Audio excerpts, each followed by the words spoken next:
tape to prove it. Scott? And the sunshine has returned, and that means spring is coming. We'll talk about the temperature increase over the next couple of days when we come back. Fox 8 News at 6 starts right now.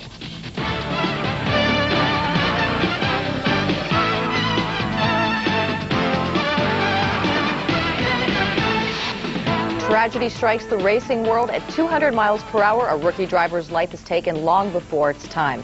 Good evening, everyone, and thank you for joining us tonight. A pre-race car crash, two-car crash, claims the life of a race car driver.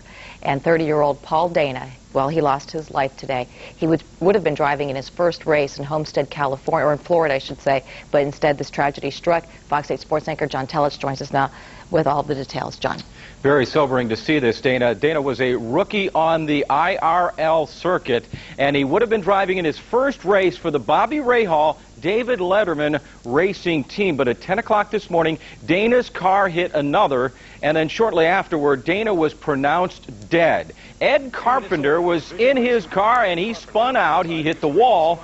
And there is the car there. Now it would go down the racetrack, and here comes Dana going at about 200 miles an hour. Impact. Dana's car nearly split in half. There was no immediate explanation as to why Dana did not even slow down. While Carpenter survived this crash, Dana, a former motorsports journalist, did not. Two other drivers, Danica Patrick and Buddy Rice, pulled out of the race. Both drivers were removed from their cars and flown to Jackson Memorial Hospital, where shortly before noon, Paul Dana was pronounced dead from the injuries he suffered in the accident.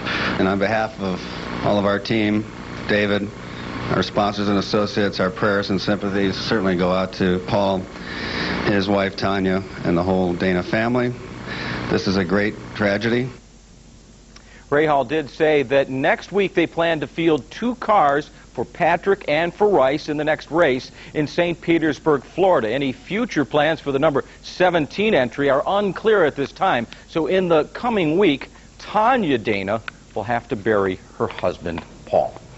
Very sober. So sad, very young and just so sad. Thanks, JT. We do have a developing story for you tonight out of Lorain. Police have arrested two teens in the shooting death of a Lorain man. The victim is 19-year-old Edward Warner. Saturday, the Lorain teenager plowed a Jeep into a brick garage on West 20th Street after being shot. Detectives say Warner was shot during an aggravated robbery. He was able to drive several blocks before crashing into the structure. Police have two 16-year-old boys in custody tonight. They've been charged with aggravated robbery and with murder. A man's been charged now in the robbery and brutal beating of a Cleveland bike shop owner. David Worley faces several counts of aggravated robbery, kidnapping, and felonious assault. Ken Schneider, the owner of the Lorain Avenue bike shop, was beaten so badly last week he had to undergo extensive brain surgery. This was the fourth time his store had been robbed since November. As for the suspect, Worley will be in court tomorrow morning. A woman who has challenged President Bush on the war in Iraq brought her battle here to Ohio today. Fox 8 News reporter Gary Stromberg talked with Cindy Sheehan and joins us now live with the story. Well, Cindy Sheehan was in Akron today speaking to Progressive Democrats of America. Sheehan is the woman who lost a son in the war and has now become the face of the anti-war movement. We're going to end this war. We're going to bring our troops home a lot sooner than anybody planned. Cindy Sheehan gained international attention last summer when she camped out in Crawford, Texas, hoping to come face-to-face with President Bush. Cindy, a proud mom, devastated when her oldest child, Casey, was killed in Iraq. That was nearly 2 years ago.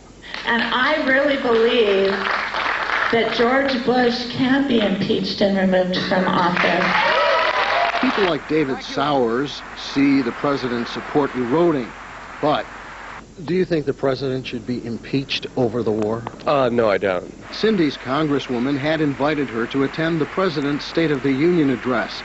She took off her jacket in the audience, and a T-shirt with the number of war dead on it was revealed. She was arrested. I started sobbing, and the jailers are like, "Are you okay?" I said, "No, I'm not okay. Where's our country going? What has become of our country?" Cindy Sheehan says she is not ruling out an eventual run for political office, but says right now her one and only focus is bringing our troops home. At least 2/3 of America know the war is a mistake and they want the troops to come home. You don't think we should bring the troops home immediately? Probably not. Was going into Iraq the right decision? I do believe we're safer, yes. But Cindy says the president should know it's time to get out now. And the occupation is a disaster. No matter what he says, it's a disaster. Well, Cindy Sheehan told me when she first started speaking out, she would be confronted by counter-demonstrators who support the war. But she says now that is less and less frequent. All right, thanks, Gary. Meanwhile, we do want to update you on what's happening in Iraq. The violence continuing in Baghdad this weekend. Multiple explosions rocked the capital. More than 20 people were killed in rebel attacks. One blast killed a student and 2 of his sisters. And a hard-hit Marine company from Columbus has a new assignment. Lima Company lost 16 members in Iraq last year. Well, now they're heading to Chad. The Marines regrouped yesterday after returning home just this past October. 9 members of Lima Company were among the 14 Marines who died last August in the deadliest roadside bombing of U.S. troops in Iraq. Well, thousands of people from across Ohio converged on Columbus to protest a proposed immigration law at the state capitol.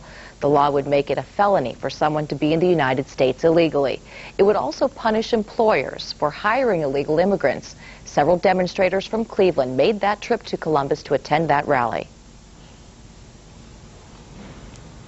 It's a shame to have a bill like this when a country being developed and created by immigrant workers, people who give life, blood, and sweat for this country.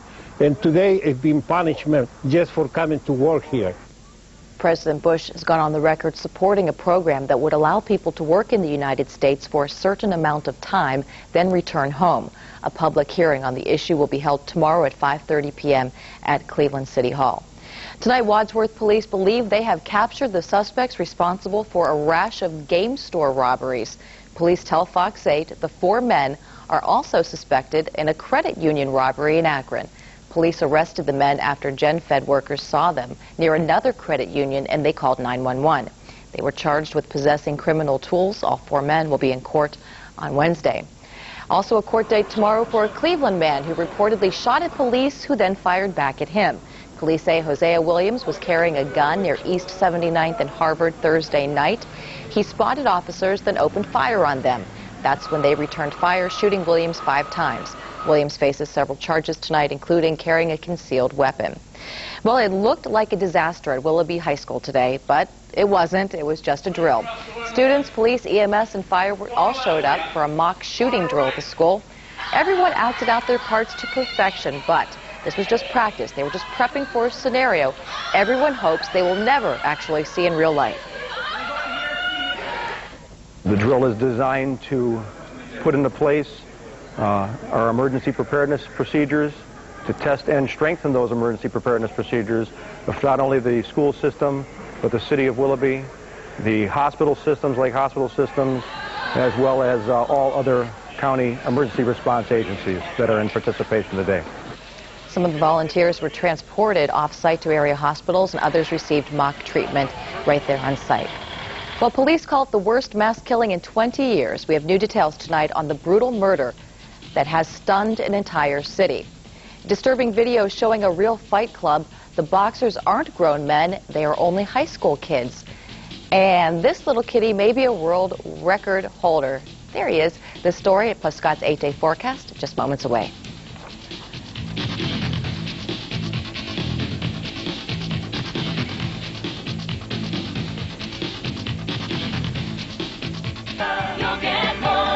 Bass Mazda has what you're looking for with a Mazda 6i lease for just $199 a month. Plus, we have plenty of Mazda tributes for only $16,780. Mazda 6i's for just $199 a month and tributes for just $16,780. You always get more at Bass Mazda, I-90 at Detroit, exit 148. Bass Mazda, you'll get more. Hello, my flower.